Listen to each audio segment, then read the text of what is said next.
हरे कृष्णा। तो welcome all of you, आप सबका स्वागत है राधा गोविंद जी के झूलन यात्रा उत्सव में। आज तीसरा दिन है।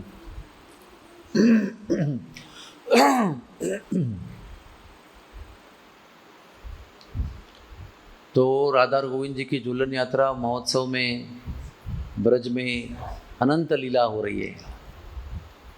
राधा कृष्णा झूल रहे हैं, ग्वाल बाल झूल रहे हैं, कृष्ण बलराम झूल रहे हैं, सब जगह आनंद का मौसम है। यहाँ तक कि अगर आप इस समय इन दिनों में अगर वृंदावन से बरसाना जा रहे हो या वृंदावन से गोवर्धन जा रहे हो या वृंदावन से कहीं भी जा रहे हो, तो जब आप रास्ते में जाते हो तो रास्ते में जितने पेड़ है वो सभी पेड़ों में झूले लगे हुए दिखेंगे आपको। और सब युवा, लड़के लड़कियां, बच्चे दिन भर झूलते रहते हैं। कदम के पेड़ पर डोरी का लटका हुआ गद्दी रखी हुई है, कुछ खड़े होके झूल रहे हैं, कुछ बैठ के झूल रहे हैं, कुछ सखियाँ झुला रही है, कुछ सखा झुला रहे हैं। ये सीन आपको वृंदावन के हर गांव में मिलेगा और यही हमारा कल्चर है, ये हमारा ट्रेडिशन है। और इसी ट्रेडिशन से, कल्चर से हमारा भारत भूमि बनती है, हमारा देश बनता है। हमारा देश कोई साधारण देश नहीं है। हमारा देश आध्यात्मिक संस्कृति संपन्न देश, कल्चरली रिच ऑपुलेंट कंट्री, केवल आकार से नहीं, आध्यात्मिक कल्चर से। और कलयुग के प्रभाव से धीरे धीरे ये सारे कल्चर जो है, संस्कृति, वो सब समाप्त होते जा रहे हैं। हमारे आंखों के सामने कुछ होता था, अभी नहीं होता है। सब लोग विदेश जा रहे हैं, उनको तो पता ही नहीं है। और यहाँ के लोग भी बिजी होते जा रहे हैं। जिस जगह पर ये कल्चर है उस जगह के लोग सोचते इसमें क्या है, मुंबई में जाना चाहिए, इसलिए उनका कल्चर समाप्त हो रहा है। स्थान भी लुप्त हो रहे हैं जहाँ जहाँ ये कल्चर होते थे, जहाँ लीला हुई थी। तो झूलन यात्रा के विषय में बहुत सारे स्थान हैं ब्रज में जहाँ पर भगवान का फेवरेट स्थान है झूला रचने के लिए। तो जो जगह भगवान के झूलन यात्रा के लिए भगवान को बहुत पसंद है, वो जगह पर एक बड़ा विशाल 3 मंजिल तक के हाइट का झूला बना के रखा है, परमानेंट स्ट्रक्चर। और उसमें इस मौसम में झूले लटकाते हैं। झूला लटकाने का व्यवस्था बना दिया है, हुक बना दिया है, और फिर उसमें चेन लगाकर फिर झूला लगाते हैं।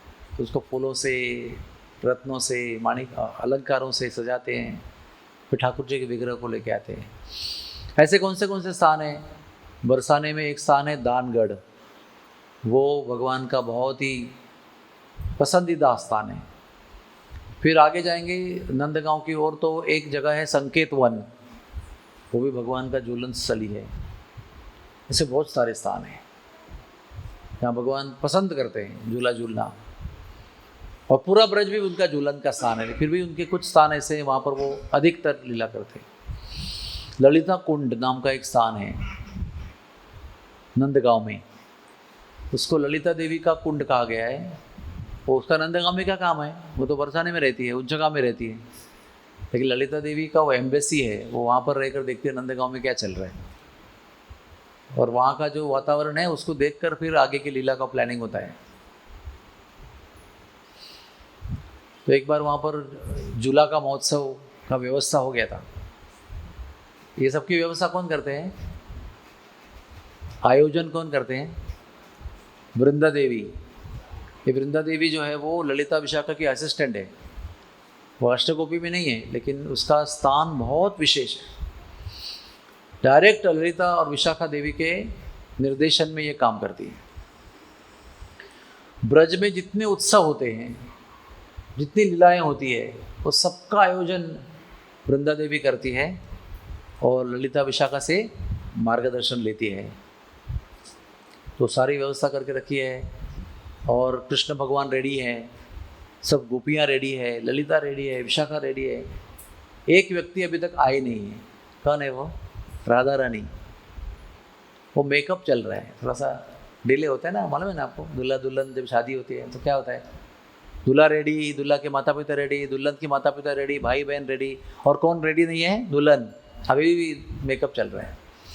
तो उस दिन राधा रानी को लेट हो गया, तो उतने में नारद मुनि वहाँ पर आए। नारद मुनि कैसे है, उनको सब जगह प्रवेश है, वैकुंठ में प्रवेश है, वृंदावन धाम में प्रवेश है, गोलोक वृंदावन में प्रवेश है, राक्षसों के दरबार में प्रवेश है, किधर भी उनका अपमान नहीं है। सब जगह पर कंस भी सलाम करेगा उनको, रावण भी दंडवत करेगा, हिरण्यकशिपु दंडवत करेगा, ऐसा उनका पोजीशन है। तो आ जाते हैं उधर और कहते हैं अभी अरे क्या हो रहा है? वो कहते हैं अभी तैयारी हो रही है, इंतज़ार प्रतीक्षा हो रही है, कृष्ण आए हैं, राधा रानी आएगी तो उत्सव शुरू कर देंगे। तो उसमें क्या है, वो आती रहेगी। आप ललिता आप अच्छी तरह सज धज के तैयार हो, आप बैठ जाओ कृष्ण के साथ, सखियाँ झुलाएंगी आपको। बोले नहीं नहीं नहीं, वो तो राधा रानी बैठेगी, मैं तो नहीं बैठूंगी। बहुत देर चलता है ये यस नो यस नो। फिर नारद मुनि और कृष्णा और सखियाँ सब आकर बोलती है नारद मुनि सही कह रहे हैं, थोड़ी देर आप झूलो, फिर जब राधा आएगी तो वो झूलेगी। तो बड़ी ही क्या कहते हैं उसको, विथ ग्रेट रिलक्टेंस, बड़ी नाखुशी से इनके आग्रह के कारण ललिता को झूले पर चढ़ाते हैं, फिर कृष्ण को झूले पर चढ़ाते हैं और सब सखियाँ उनको झोंका देती हैं। जैसे ही पहला झोंका देते हैं नारद मुनि तुरंत निकल कर बरसाना जाते हैं और कहते हैं राधा रानी क्या चल रहा है? बोले झूलान का उत्सव ललिता कुंड में होने वाला है, मैं श्रृंगार कर रही हूँ, थोड़ा देर हो रही है। अरे बहुत देर हो चुकी, तुम्हारी जगह पर ललिता झूल रही है। तो राधा रानी को अच्छा नहीं लगा, तुरंत वैसे निकलती है वहाँ से झट से, आपको झूठ लग रहा है, जाओ देखो। तो जाके देखती है तो क्या, ललिता देवी कृष्ण के साथ झूल रही है। तो राधा रानी अपना पैर जमीन पर जोर से पटकती है, गुस्सा होकर चले जाती है। इसको कहते हैं मान लीला। देखिए कैसा लीला है भगवान का। हर दिन अभी झूला जो लीला है ना, वो हर रोज होती है, अनंत जगह पे होती है, हर लीला का भाव अलग है। वही ललिता को राधा रानी अपने हाथ से उसका विवाह कृष्ण के साथ करती है। अब भाद्रपद महीना आ गया ना, अभी अगला महीना भाद्रपद है ना, और भाद्रपद अभी पूर्णिमा हो जाएगी, उसके बाद में भाद्रपद का वो जो अधिक मास शुरू हो जाएगा।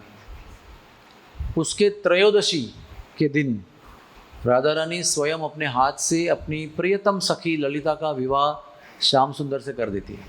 कहाँ पर? ऊंचा गांव में। ऊंचा गांव में किधर? एक पहाड़ है उधर, सखी गिरी। गोवर्धन कैसा है? लंबा। वैसे ये भी बहुत छोटा कद का और लंबा पहाड़ है, और अनंत लीलाओं की स्थली है उसके अंदर। तो उसमें एक जगह पर एक कोने में उनका विवाह करती है वो, और विवाह होने के बाद में अपने हाथ से दूल्हा दुल्हन यानी ललिता और श्याम सुंदर को पकड़कर झूला में बिठाती है और अपने हाथ से झुलाती है उनको। वही राधा रानी अभी उनको देखकर उनका क्रोध आ रहा है और जा रही है। ये सब जो है वो प्रेम बढ़ाने के लिए है, इसमें कोई द्वेष नहीं है, कोई प्रतिस्पर्धा नहीं है, कंपटीशन नहीं है। ये केवल कृष्ण का प्रेम स्नेह बढ़े, कृष्ण को और आनंद आए, कृष्ण की प्रेम की उत्कंठा बढ़े, इसलिए सब लीला होती है। तो ये हो गया एक झूला की कहानी।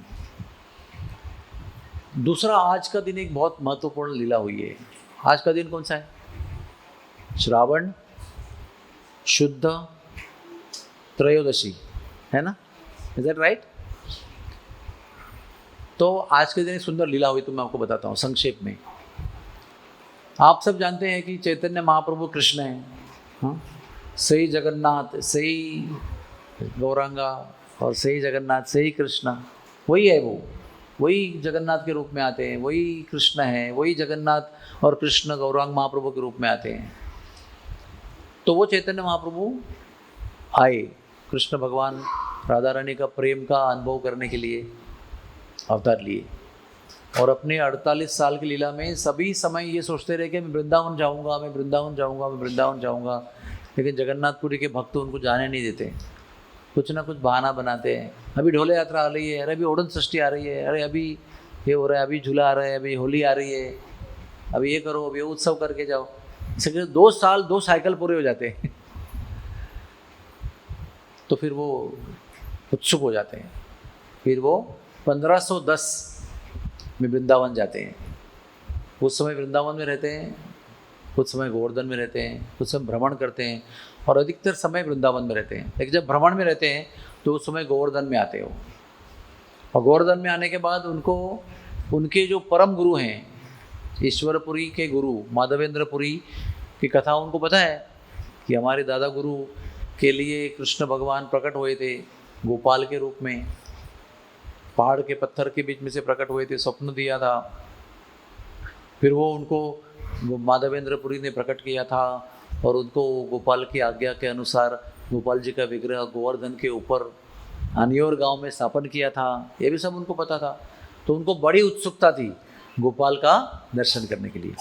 वो गोपाल जी कौन है? आज इनको हम श्रीनाथ जी कहते हैं, वही है गोपाल जी। उस समय उनका नाम गोपाल जी था। फिर वो नाथद्वार गए, श्रीनाथ जी हो गए। तो उनको बहुत इच्छा थी। लेकिन श्री चैतन्य महाप्रभु जब कृष्ण के रूप में थे और बलराम के साथ में थे तो हर दिन गोवर्धन पे चढ़ते थे और लीला करते थे। लेकिन जब चैतन्य महाप्रभु के रूप में आए तो भक्त बनकर आए, भक्तावतार। तो भक्त जो होते हैं हमारे जैसे, आप जैसे, वो कभी गोवर्धन पर नहीं चढ़ते, गोवर्धन की शिला को पाँव नहीं देते हैं कभी। बहुत भयंकर अपराध माना गया है। तो चैतन्य महाप्रभु तो भक्त बनकर आए थे, भक्ति सिखाने के लिए आए थे। तो वो भी गोवर्धन पर्वत पर कभी चढ़े नहीं। और गोपाल जी तो गोवर्धन पर्वत पे हैं और मन में इच्छा हो रही है कि गोवर्धन का दर्शन, गोपाल जी का दर्शन होना चाहिए। अभी कैसे करें? वो तो पहाड़ पे बैठे हुए हैं। तो गोपाल जी स्वयं जानते हैं अपने भक्त के मन में क्या इच्छा हो रही है। तो गोपाल जी क्या करते हैं? गोपाल जी को भी चैतन्य महाप्रभु का दर्शन करने की अभिलाषा है। चैतन्य महाप्रभु को गोपाल का दर्शन करने की अभिलाषा है और वो जानते हैं भक्त के हृदय का भाव क्या है। तो गोपाल जी को दर्शन करने की इच्छा होती है, इसलिए गोपाल जी एक अफवाह फैलाते हैं। अफवाह को क्या बोलते हैं? रूमर। उस समय सबसे बड़ी रूमर क्या थी, या सच क्या था, या डर किसका था? मुगल आ रहे हैं, मुसलमान आ रहे हैं, शस्त्र लेकर आ रहे हैं, मंदिर को तोड़ने के लिए आ रहे हैं, ये करने के लिए आ रहे हैं, आतंकवाद फैलाने वाले हैं। तो गोपाल जी ने स्वयं अपनी तरफ से ब्रजवासियों में ये अफवाह फैला दी कि मुगल आ रहे हैं, मुगल आ रहे हैं। अब मुगल आ रहे तो पहले क्या होता है? सबसे पहले मूर्ति लेके भागते हैं। उनको मालूम है उनका अटैक किधर होता है? पहला सबसे पहले मूर्ति को भेदन करते हैं, उसके बाद मंदिर, उसके बाद लोग, लेकिन पहले उनका अटैक मूर्ति पर होता है। तो जब ये अटैक होता था सबसे पहले पुजारी वो मूर्ति को लेकर भागते थे, कहीं ना कहीं छुपाने के लिए। या तो कुएं में डालते थे, या तो नदी में डालते थे, या तो सरोवर में डालते थे, या कहीं और छुपा के रखते थे। राधा रमन जी को गद्दी में छुपा के रखा था। बाकी सब तो वृंदावन से उड़ के राधा कुंड गए, कोई काम्य वन गए, कोई जयपुर चले गए। तो गोपाल जी को लेकर पहाड़ से उतरे और भाग के एक गांव में गए जिसका नाम है गुलाल कुंड। गांव का नाम है गांठोली। गांठोली कारण क्या उसका? क्योंकि वहाँ पर ललिता विशाखा ने एक बार राधा और कृष्ण के कापड़ को गांठ मारी थी। कृष्ण का वस्त्र, राधा रानी का वस्त्र, तो गांठ लगाई थी। उनको पता नहीं था, मग्न थे, उनको मालूम नहीं था। छुपके से गांठ लगाई थी। जब होश में आए देखा तो गांठ पड़ी हुई, तो हंसे वो, उनको संकोच भी हुआ। तो नाम क्या पड़ा गांव का? गांठोली। उधर एक गुलाल कुंड है। जब वो शर्माए बहुत ही, देखा कह रहे गांठ पड़ी हुई है, तो तुरंत सभी सखियों ने पिचकारी निकाली और उनको पूरा पूरा पूरा पूरा रंग डाला उनके ऊपर। सूखा रंग भी डाला, गुलाल का जो पानी होता है वो भी डाला। इतना रंग, इतना रंग, इतना रंग डाला कि एक पूरा सरोवर तैयार हो गया। उसका नाम क्या पड़ा? गुलाल कुंड। और वो गुलाल कुंड में वो जो स्थान है गांठोली गांव, वो एक ही स्थान है ब्रज में जिसमें 12 महीने होली खेलते हैं। 52 दिन होली चलती है। वैसे भी वसंत पंचमी से आगे 52 दिन एक्चुअल होली चलती है पूरे ब्रज में, लेकिन वो समाप्त होती है 52 दिन के बाद। लेकिन इस जगह पर 360 दिन 12 महीने होली चलती है। कभी भी जाओ, उधर गुलाल लगाते हैं, आप भी लगाएंगे, वो भी लगाएंगे, आपको पिचकारी मारेंगे, सब कुछ करेंगे। तो वो गांव में गोपाल जी का विग्रह लेके गए वो, और एक मंदिर में छुपा के रखा। कोई डाउट नहीं ना, कोई किसी और का मंदिर है तो गोपाल जी कैसे रहेंगे उसके अंदर, कौन देखने आएगा उधर। वो जाएंगे ढूंढने के लिए, तोड़ने के लिए गोपाल जी का मंदिर, लेकिन गोपाल जी नहीं मिलेंगे तो और कहीं चले जाएंगे। तो चैतन्य महाप्रभु को पता चला कि अफवाह नहीं थी, वो उनके लिए सच था कि मुगल आ रहे हैं, और उसके वजह से गोपाल जी गुलाल कुंड के मंदिर में आए हैं। तो चैतन्य महाप्रभु भाग के वहाँ गए, और वो कौन सा दिन था? आज का दिन था, श्रावण शुद्ध त्रयोदशी। कहते हैं आज के दिन गोपाल जी मूर्ति से बाहर आकर प्रत्यक्ष होकर उन्होंने चैतन्य महाप्रभु को आलिंगन दिया है। और ब्रज के भी एक संत हैं, उनको भी मिल के आए। वो एक जगह का नाम है टोड़को घनो, थोड़ा सा आगे है वो, टोड़को घनो। और जंगल में एक भक्त रहा करते थे। उस भक्त को गोपाल जी को खिलाने की बहुत इच्छा थी, और वो गोपाल जी को बुला रहे थे, गोपाल जी आओ मेरा भोग खाओ। तो वो पहले उधर गए, उसका भोग खाया, फिर इधर आए। इधर आके चैतन्य महाप्रभु को आलिंगन दिया। महाप्रभु बड़े प्रसन्न हुए, बहुत प्रेम से उन्होंने कीर्तन किया। 7 दिन और 7 रात कीर्तन किया। सारे गाठोली वासी, ब्रजवासी, गोवर्धन वासी अब आनंद में विभोर हो गए। और फिर 7 दिन के बाद पता चला कि अफवाह थी। तो अफवाह जब मालूम पड़ी अफवाह है तो क्या हुआ, चलो गोपाल जी को वापस रखते हैं। तो चैतन्य महाप्रभु ने नेतृत्व किया, ही लेड द संकीर्तन पार्टी। और उनके नेतृत्व में, उनके गायन में झूमते हुए, नाचते हुए इनको वहाँ से वो आज की तारीख में भी 4 से 5 किलोमीटर है, तो पूरा प्रोसेशन निकाला। ग्वाल बाल सभी ब्रजवासी सभी नाचते नाचते नाचते वो अनियोर गांव के नीचे आए, जहाँ पर वो है ना मुखारविंद, जहाँ पर दूध चढ़ाते हैं, वहाँ पर आए। फिर महाप्रभु उधर खड़े रहे, फिर ब्रजवासी पुरोहित उनको ऊपर लेके गए, मंदिर में लगा दिए। तो ये आज का सुंदर लीला है। ये सब कैसा है ना, ये सब ब्रजवासियों को पता है। ब्रजवासी मुझे फ़ोन करके बताते, पहले उधर यशोदा का बर्थडे कभी है पता नहीं था, नंद महाराज का बर्थडे कभी पता नहीं था। तो कोई ये गोवर्धन के कन्हैया लाल गोस्वामी हैं, बड़े संत अच्छे हैं वो, उन्होंने बहुत रिसर्च किया और ढूंढ के निकाला।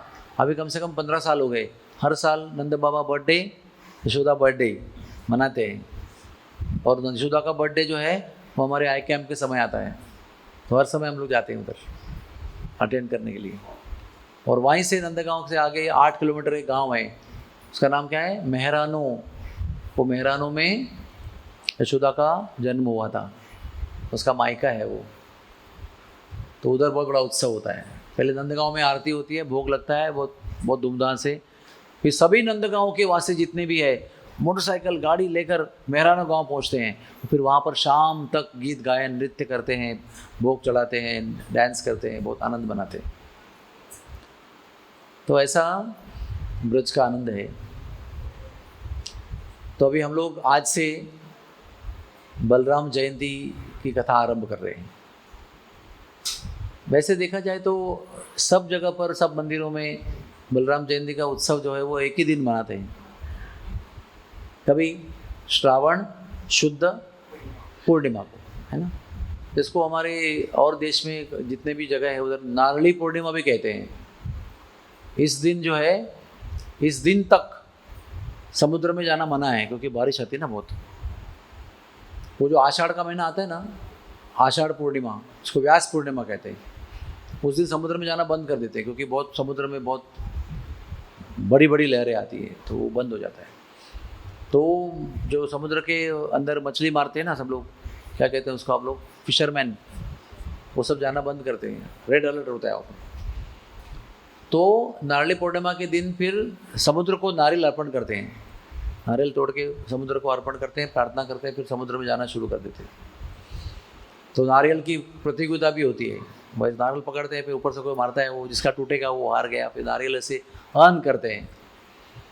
और नारियल पूर्णिमा के दिन सब जगह पर जितना भी राज्य है यहाँ पर नारियल होता है। कहाँ कहाँ होता है, बंगाल में होता है, पुरी में होता है, आंध्रा में होता है, कर्नाटक में होता है, तमिलनाडु में होता है, केरला में होता है और बाकी जगह जाता है, लेकिन ये 5-6 राज्य में अपना खुद का होता है। जो जो समुद्र और उपसागर के पास में होते हैं वहाँ पर नारियल बहुत होता है। तो सब जगह पर नारियल से बने हुए जितने व्यंजन हैं वो भगवान को भोग लगाते हैं। नारियल का दूध डाल के खीर, नारियल डाल के मिठाई, हसाड़े, है ना, नारियल और स्वीट और पोहा और गुड़ और इलायची डाल के उसका हसाड़े बनाते हैं, नारियल का राइस बनाते हैं, नारियल के लड्डू बनाते हैं, नारियल की बर्फ़ी बनाते हैं, नारियल का जितना पदार्थ है सब बनाते हैं और भगवान को भोग लगाते हैं। भगवान को बड़ा अच्छा लगता है। और क्या होता है नारियल पूर्णिमा में? और क्या होता है? हाँ, रक्षाबंधन। रक्षाबंधन का भी इतिहास है, ये बहुत रोचक इतिहास है। हम सब जानते हैं ना, बलि महाराज को वामन देव ने बहुत वरदान दिया, बहुत सारे वरदान दिए। उसमें एक वरदान क्या दिया? मैं तुम्हारे लोक में आऊँगा, सुतल लोक में, जो मैं तुमको दे रहा हूँ उसी में आऊँगा और मैं भेज दूंगा, लेकिन फिर भी मैं वहाँ पर गेट कीपर बनूंगा। अब ऐसा कभी होता है क्या? समझे किसी ने आपने महल प्रेजेंट दिया और उसका वॉचमैन बनेंगे क्या आप लोग?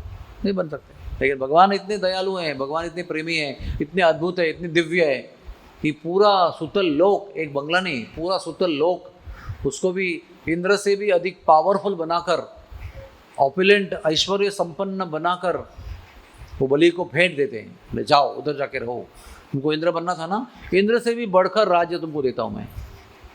और इतना सा वरदान देते हैं, उसके एंड में बोलते हैं मैं आऊँगा और द्वारपाल बनूंगा। और वास्तव में जाते हैं। वो सुनकर प्रहलाद महाराज भी वहाँ पर थे, बोलते हैं मेरे भगवान वहाँ पर द्वारपाल बन रहे हैं, मैं भी चलता हूँ। जैसे ये दरवाजा समझो ऐसे, है ना, एक तरफ वामन देव, एक तरफ प्रहलाद, दोनों बैठे हैं गेट कीपर बन के। और क्या कर रहे हैं? वहाँ बैठकर वामन देव और बलि महाराज, वामन देव और प्रहलाद महाराज बलि महाराज का गुणगान कर रहे हैं, वैष्णव के चरित्र का गुणगान कर रहे हैं। एक दादाजी, एक भगवान। ये लीला है सुतल लोक की। अभी वामन देव जो हैं वो विष्णु है ना, तो वैकुंठ से गए अवतार लेने के लिए, क्योंकि सब लोगों ने प्रार्थना किया तो भगवान ने कहा डोंट वरी, मैं आता हूँ, अदिति का बालक बन के आता हूँ, चिंता मत करना। तो लक्ष्मी जो उनकी पत्नी है, उनके पास इन्फॉर्मेशन क्या है? जा रहे अवतार लेने के लिए। छोटा सा अवतार है, 125 साल का अवतार नहीं है, 11,000 साल का अवतार नहीं है, एक दिन का अवतार है। जाएंगे, बलि का गर्भहरण करेंगे, देवताओं को राज्य वापस देंगे, आ जाएंगे, 1 डे 2 डे मैक्सिमम। लेकिन वापस ही नहीं आए वो। समझो मैं मेरी पत्नी को घर पे छोड़ के कारवार में आ गया, कितना है, बलराम जयंती का प्रोग्राम है, 1 तारीख को लौटना है, 1 तारीख गया, 8 तारीख गया, 10 तारीख गया, तो चिंता होगी ना, किधर गया प्रभु जी? तो ऐसे लक्ष्मी जी को चिंता हो गई, किधर गए, आना चाहिए था। तो नारद मुनि अपना है ना ब्रॉडकास्टिंग चैनल, सब पता रहता है उनको। तो मुनि ने बताया ऐसा ऐसा हुआ, बलि महाराज शरणागत हो गए, गर्भहरण करने गए थे लेकिन भगवान को समर्पित हो गए, आत्मसमर्पण किया तो भगवान भी बड़े मूड में आ गए, सब कुछ दे दिया उनको, और उसके जाके उधर गेट कीपर बने। अरे बाप रे! अभी भक्तों के प्रेम कैसा है लक्ष्मी को मालूम है, लक्ष्मी नोज कैसा प्रेम करते हैं अपने भक्तों पर। तो बोले अभी मुझे जाना पड़ेगा उधर, नहीं तो वापस नहीं आएंगे, क्योंकि मैं नहीं गई तो उधर ही रह जाएंगे। वो भक्त के ऊपर इतना प्रेम करते हैं, वो स्वयं उन्होंने एक जगह पर शास्त्र में लिखा है कि मुझे बलराम जितना प्रिय नहीं है, मुझे उद्धव जितना प्रिय नहीं है, लक्ष्मी जितनी प्रिय नहीं है, उतना मुझे भक्त प्रिय है। बोलो, I don't love Balram, I don't love Lakshmi that much I love my devotees. उसको पता है कि मुझसे भी अधिक भक्तों पर प्रेम करते हैं, तो लाना है तो मुझे जाना पड़ेगा। तो जाते हैं वहाँ पर और सीधे दरबार में प्रवेश करते हैं। तो बलि महाराज देख के बहुत प्रसन्न हो जाते हैं, अरे माता आ गई मेरी, दंडवत प्रणाम करते हैं, गदगद हो जाते हैं, बोले माता क्या सेवा करूं? तो लक्ष्मी देवी क्या करती हैं,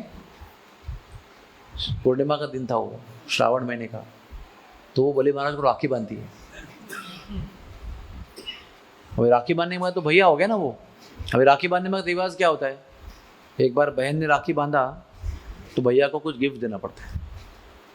राखी बंधन के दिन बहन जी भाई के घर जाती है, भैया दूज के दिन भैया बहन के घर पे जाता है। ये हमारी संस्कृति है, करना चाहिए। बहुत बड़े वरदान है उसके अंदर, बहुत बड़े वरदान है। भैया दूज के दिन पे शास्त्र में लिखा है कि केवल बहन के ही हाथ का भोजन करना चाहिए। जहाँ कहीं भी बहन हो वहाँ जाना चाहिए, या तो उसके घर जाना चाहिए जहाँ मूल घर है उसका, और उसी के हाथ का भोजन करना है। वृंदावन धाम में भैया और बहन जमुना जी में स्नान करते हैं। 80-80 साल के बुढ़े बुढ़े भाई बहन भी स्नान करते हैं, हाथ पकड़ कर डुबकी लगाते हैं। उस दिन जमुना जी में डुबकी लगाया और बहन के हाथ का भोजन पाया, वैकुंठ धाम प्राप्त होता है, ऐसा भगवान ने वरदान दिया है। बड़ी लंबी कहानी है उसकी। वही पावरफुल चीज़ रक्षाबंधन पे भी है। उस दिन भी बहन के हाथ का खाना है, लेकिन रक्षा बांधने के बाद में भैया को गिफ्ट देना है उसको। तो फिर वो पूछते हैं, बहन जी अभी आपको क्या गिफ्ट दूं? तो मेरे पति को वापस दो। अभी आप लोग सब हंसे कि नहीं? नेचुरली सब लोग हंसे, लेकिन बली महाराज नहीं हंसे। बली महाराज बेहोश होकर गिर गए। क्यों? अरे जिनको प्राप्त करने के लिए उसको खुशी नहीं है कि वो डोर कीपर बन के आए। खुशी किस बात की है? मुझे प्राप्त हो गए, मेरे पास में है, मेरे साथ है, मेरे भगवान मेरे साथ में है।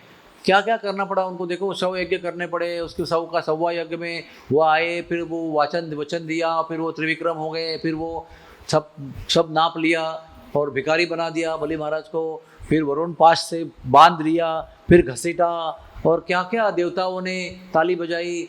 अपने परिवार के सामने इतनी निंदा हो गई है ना, सब राजा उनके मंत्री संतरी सब खड़े हैं, इतनी सारी पत्नियां, इतने सारे रिश्तेदार सब देख रहे हैं, उन सब के सामने इतनी मानहानि हो गई। राजा त्रिविक्रम, जो क्या कहते हैं उसको, त्रिलोक विजयी बली महाराज को बांध के वरुण पाश में घसीट के लेके जा रहे हैं। बोल, इतना सारा प्राइस चुकाया, लेकिन बली महाराज क्या बोले? Thank you my Lord, thank you very much. आपका तीसरा कदम मेरे सर पे रखो, आप मेरे अहंकार पे रखो, मैं उसको अर्पण करता हूँ आपको। एक जगह पर मानहानि हो रही है, एक जगह पर क्या हो रहा है? अंदर क्या हो रहा है ना, दिल के अंदर, वो ज़्यादा इंपॉर्टेंट है। बाहर क्या हो रहा है वो इतना इंपॉर्टेंट नहीं रहता है। बाहर क्या हो रहा है? सब जगह से अपमान हो रहा है, परिवार के सामने, शत्रुओं के सामने। शत्रु कौन है? सब खड़े हैं, देवता लोग वेट कर रहे हैं, इसके पावर से हमको भगवान मुक्त करेंगे, हमारा राज्य वापस देंगे। सब लोग वेट कर रहे हैं, अभी उनका मानहानि करेंगे, सब वापस। सब लोग उधर भी खड़े हैं, दुश्मन भी खड़े हैं, दोस्त भी खड़े हैं, परिवार पत्नी सब खड़े हैं, सबके सामने उनका अपमान हुआ। लेकिन शास्त्र में वर्णन आता है कि बली महाराज हृदय से भगवान को धन्यवाद दे रहे थे, थैंक यू बोल रहे थे। उनको कष्ट नहीं हो रहा था जो बाहर से दिख रहा था। तो वो भावना से भगवान रीझ गए, प्रसन्न हो गए, और भगवान ने उनको फिर वरदान दिया। शुक्राचार्य को ऑर्डर दिया, इसका 100 वाला जो यज्ञ है ना, वो सक्सेसफुल नहीं हुआ है ना, क्योंकि 100 वाले यज्ञ में दान पुण्य पूरा नहीं हुआ है। प्रॉमिस कुछ किया था और आधा ही दिया, वो आगे का दिया नहीं, तीसरा कदम दिया नहीं, यानी यज्ञ असफल हो गया। और 99 सक्सेसफुल, 100 वाला असफल, तो 100 असफल, तो इंद्र कैसे बनेगा? तो भगवान बोलते हैं वो इंद्र बनने के लिए 100 यज्ञ किया था, मैं अभी चाहता हूँ कि उसको इंद्र बनाना है मुझे। तो शुक्राचार्य, मैं आपको आदेश देता हूँ कि कुछ भी करो, मंत्र जब कुछ करना है करो, और 100 वाला यज्ञ जो है सक्सेसफुल बनाओ।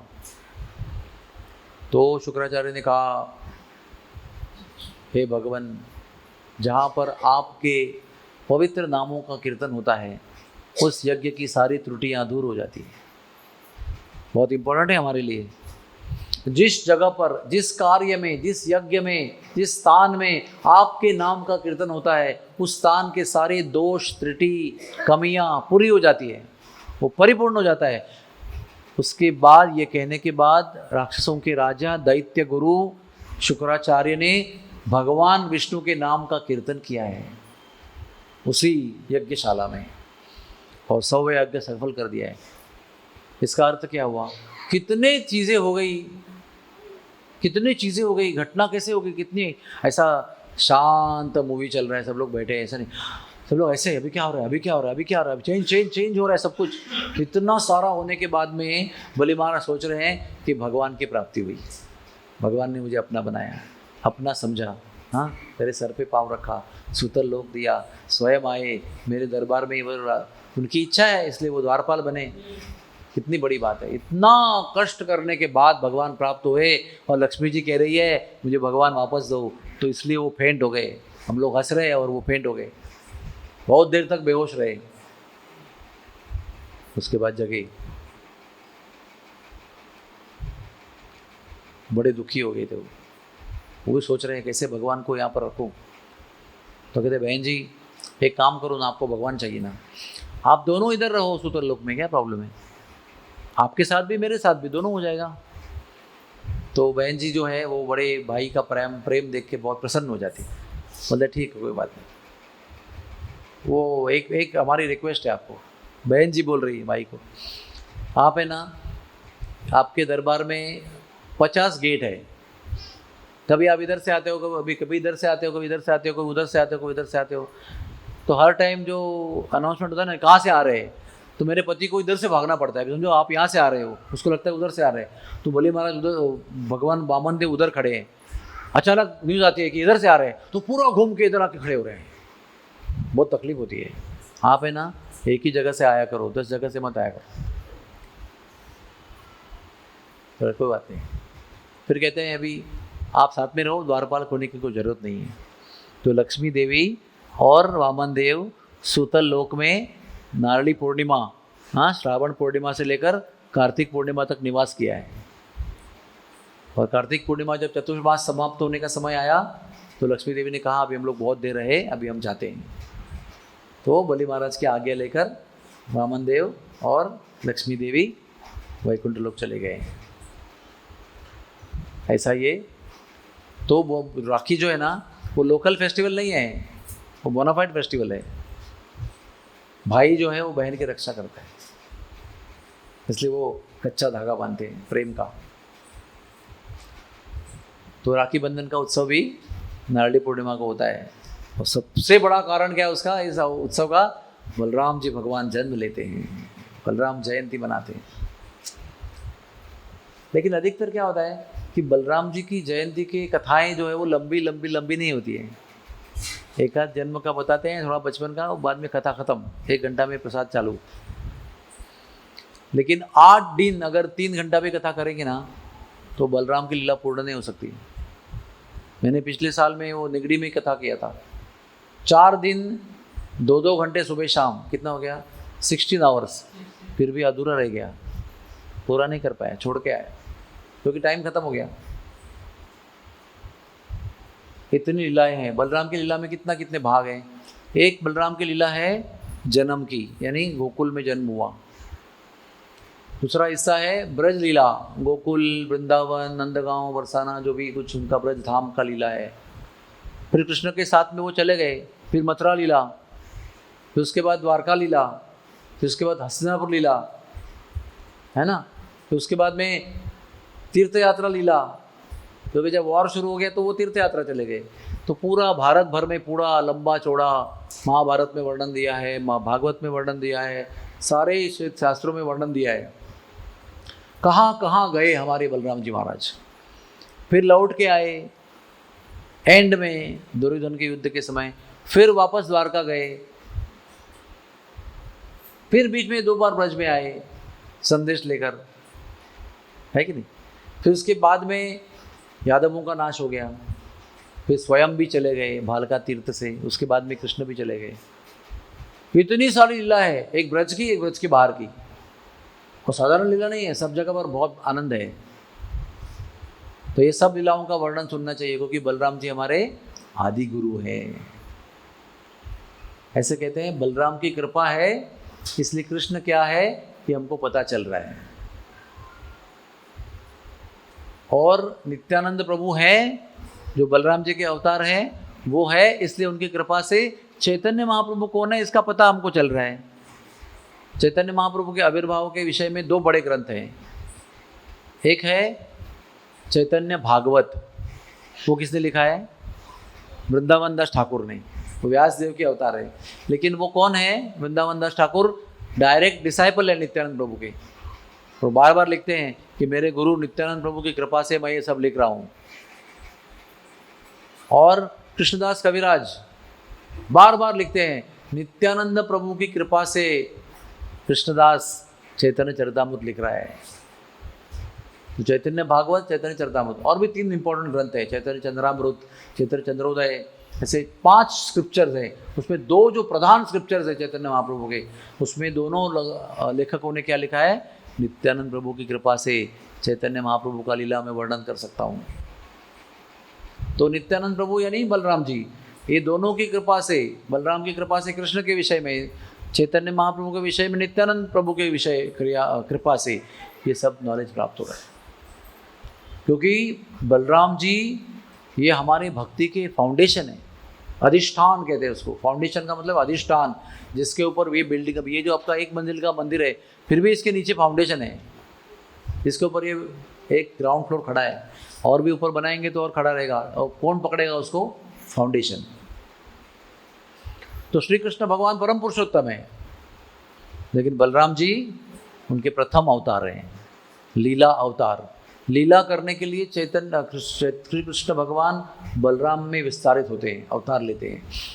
और फिर बलराम जी का 2 कार्य है इंपॉर्टेंट। एक कार्य वो लीला का विस्तार करते हैं, लीला को बनाने के लिए एटमॉस्फेयर बनाते हैं, और दूसरा कार्य है निर्माण, क्रिएशन। एक क्रिएशन के लिए काम शुरू करते हैं, एक लीला के लिए काम शुरू करते हैं। तो लीला के लिए क्या करते हैं, सबसे पहले गौलोक वृंदावन बनता है बलराम जी के बाद। कौन बनाते हैं, बलराम जी स्वयं बनाते हैं।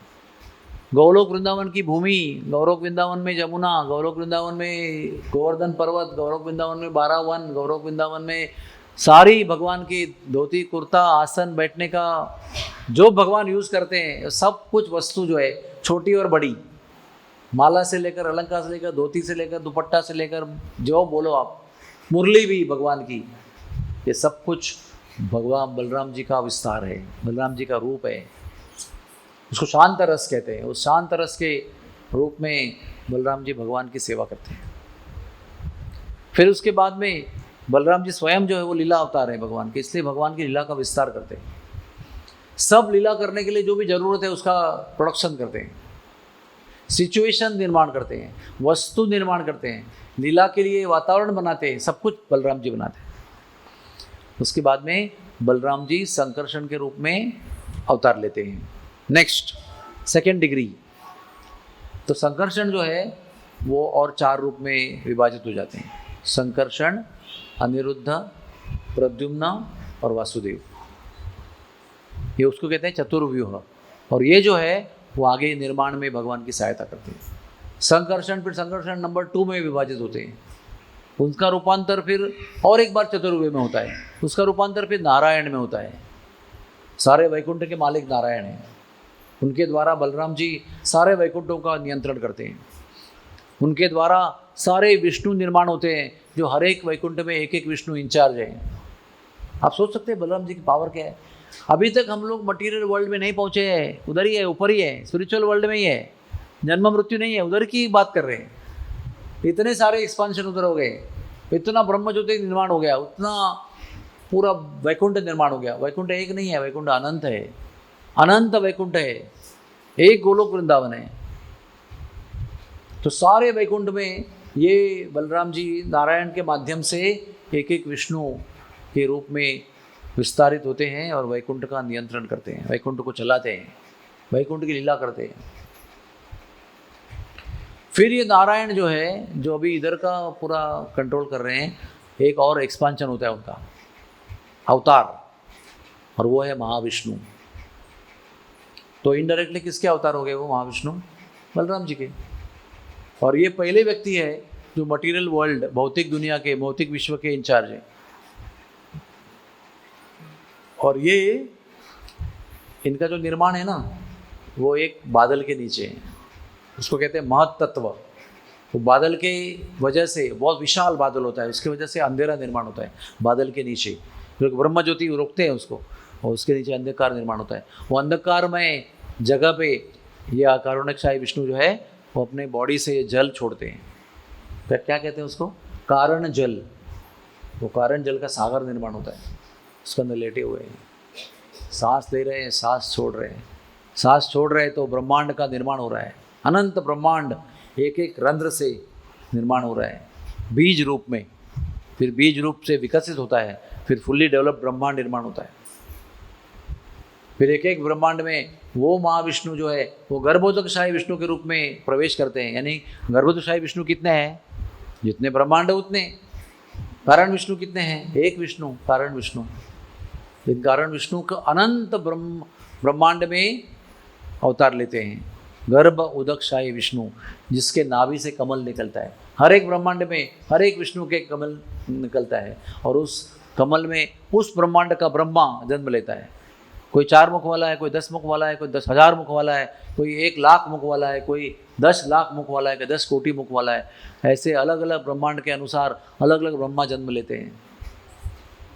फिर वो गर्भोदकशाही जो बलराम जी के अप्रत्यक्ष अवतार हैं, फिर और एक अवतार लेते हैं, क्षीरोदकशाही विष्णु।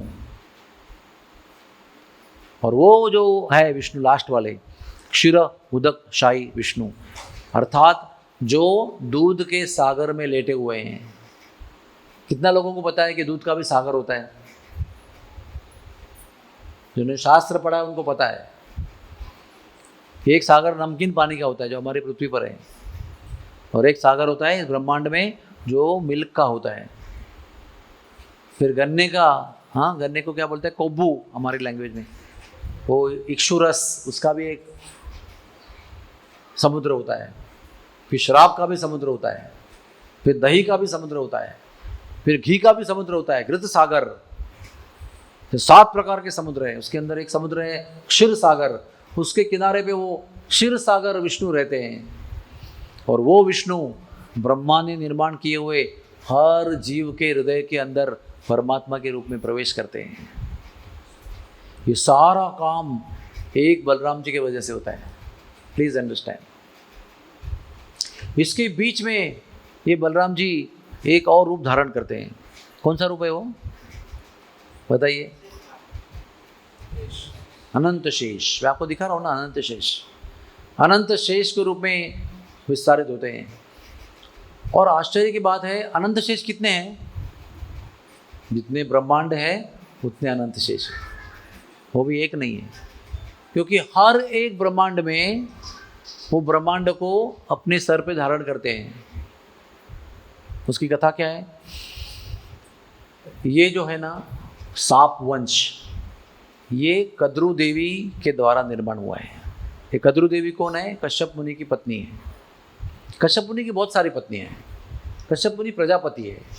वो सारे जीव सृष्टि को निर्माण करने के लिए अलग अलग पत्नियों के साथ विवाह करते हैं। एक के तरफ से पक्षी को जन्म देते हैं, पक्षी वंश। एक तरफ सर्प वंश, एक देवता वंश, एक दानव वंश, एक दैत्य वंश। ऐसे पूरे 84 लाख योनि का जितने जितने है सब उसकी पत्नी है, उसकी तरफ से निर्माण होता है। तो एक पत्नी है कद्रू, जिसके द्वारा सारे सांप का जन्म होता है। और सबसे पहला जो सन है वो कौन है? अनंत शेष। हजारों फन वाले साक्षात बलराम जी, लेकिन वो उनका ऐश्वर्य अवतार है। बलराम जी जो है वो लीला अवतार है, और बलराम जी का जो ये अवतार है वो ऐश्वर्य अवतार है। Power display. तो एक लीला है बड़ी लंबी लीला महाभारत की। संक्षिप्त में क्या होता है कि कद्रू देवी अपने सांपों को शाप देती है कि तुम सब लोग यज्ञ में जलकर भस्म हो जाओगे। तुमने मेरा अपराध किया है, मेरे आज्ञा का पालन नहीं किया है। इसलिए जो लोग, हाफ लोगों ने आदेश का पालन किया, हाफ लोगों ने आदेश का पालन नहीं किया। जिन्होंने नहीं किया वो सब जल के भस्म हो जाएंगे। तो अनंत शेष सोचा कि मुझे ये झगड़े में नहीं पड़ना है, कौन बचेगा कौन मरेगा। वो सीधा विष्णु के पास गए, नहीं कृष्ण के पास गए और पूछा कि भगवान मुझे ये माता पिता के परिवार के झगड़े में नहीं पड़ना है, मुझे इससे मुक्त होना है।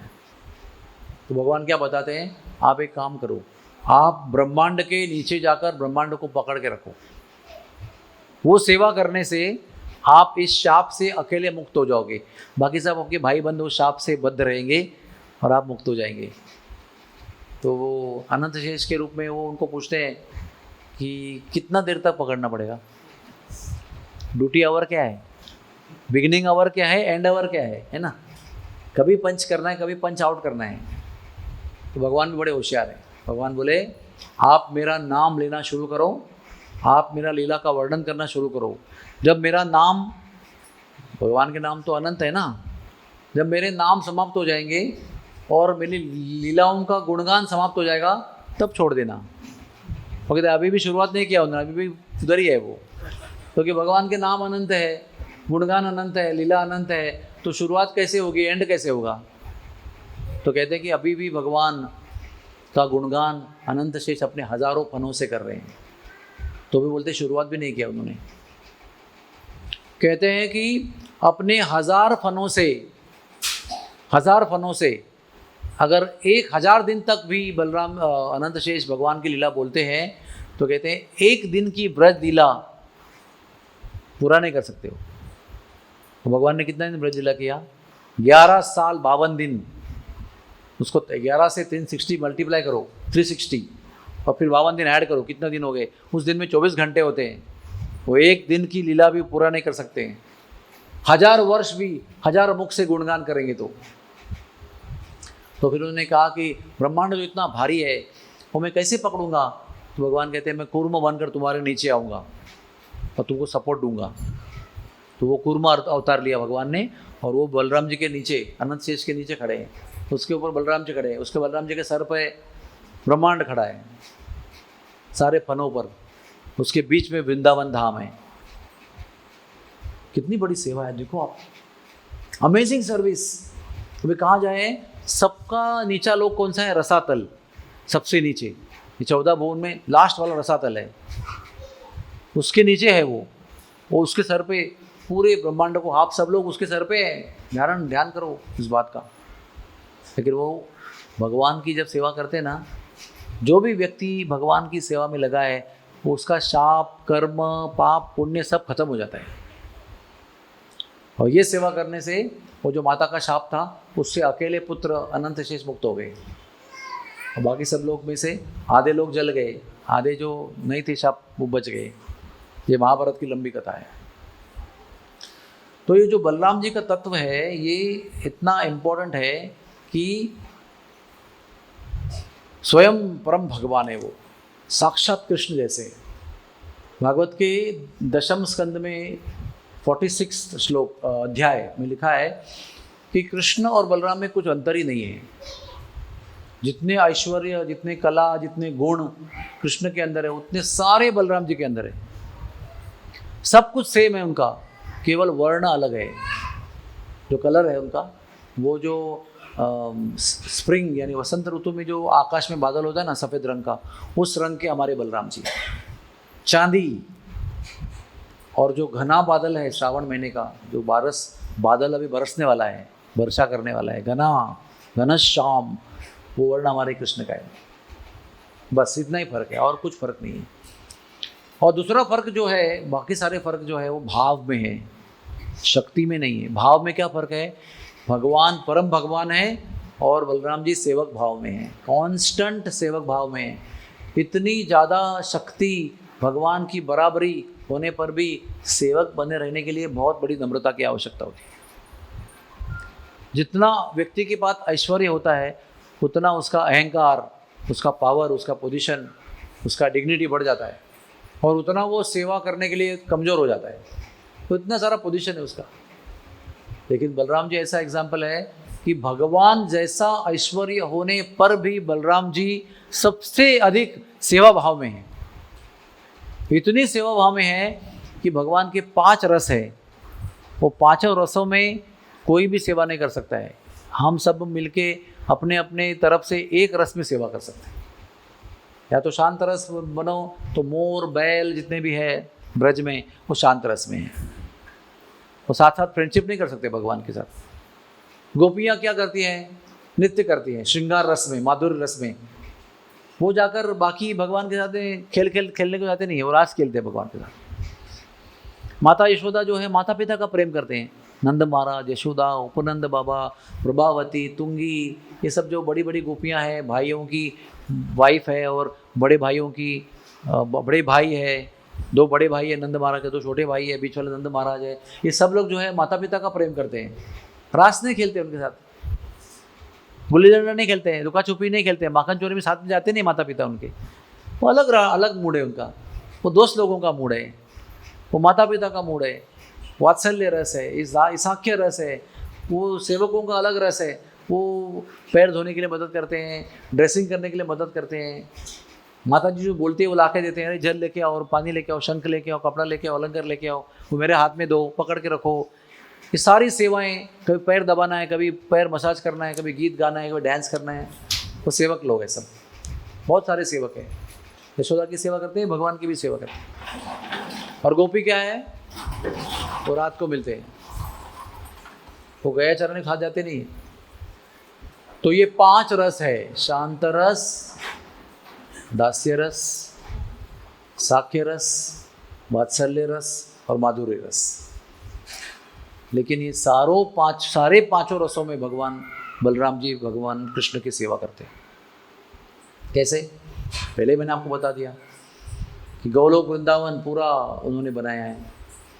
गोलोक वृंदावन में भगवान के वस्त्र, अलंकार, मोर पंख, मुरली सब भगवान के वो बने हैं, सिंहासन बने हैं, जनेऊ उनके बने हैं, बिस्तर बने हैं, हर चीज़। वही बलराम जी, जब भौतिक दुनिया का निर्माण होता है, ब्रह्मांड का निर्माण होता है, पृथ्वी का निर्माण होता है, भारतवर्ष का निर्माण होता है, भारतवर्ष के अंदर वृंदावन का निर्माण होता है, तो वो वृंदावन भी स्वयं बलराम जी बनते हैं। भगवान जहाँ जहाँ भी जाएंगे उनका पूरा बैकग्राउंड जो है ना, पार्श्वभूमि, फाउंडेशन, अधिष्ठान, वो हमारे बलराम जी बनते हैं। वो क्या हो गया? शांत रस। दास्य रस में क्या हो गया कि जब भगवान थक जाते हैं, बहुत देर तक गाय चरा रहे हैं, भोजन किया, थोड़ा थक गए, तो बलराम जी उनका चरण अपने गोद में लेते हैं और दबाते हैं उसको। गर्मी लग गया तो हवा देते हैं, सुलाते हैं अपनी जगह पर उसको प्रेम से। कभी सर रखते हैं, कभी उनका पैर अपने गोद में लेकर मालिश करते हैं। भगवान को हर तरफ से सेवा करते हैं प्रसन्न करने के लिए। ये हो गया दास्य रस। अभी साख्य रस में क्या है? फ्रेंडशिप। उसमें खेलना, कूदना, बाल खींचना, मजाक करना, हाँ, ताने देना, हराना, जीतना, सर पे चढ़ना, उनको सर पे चढ़ाना, राउंड देना उनको, कभी कुछ अपशब्द उच्चारण करना, कभी कठोर बोलना, कभी चिढ़ाना, गेंद फेंकना, माखन चोरी करना, गाय चराना, सब नकल करना पक्षियों की, जल में कूदना मेंढक बन के, ये सब कुछ फ्रेंडशिप में होता है।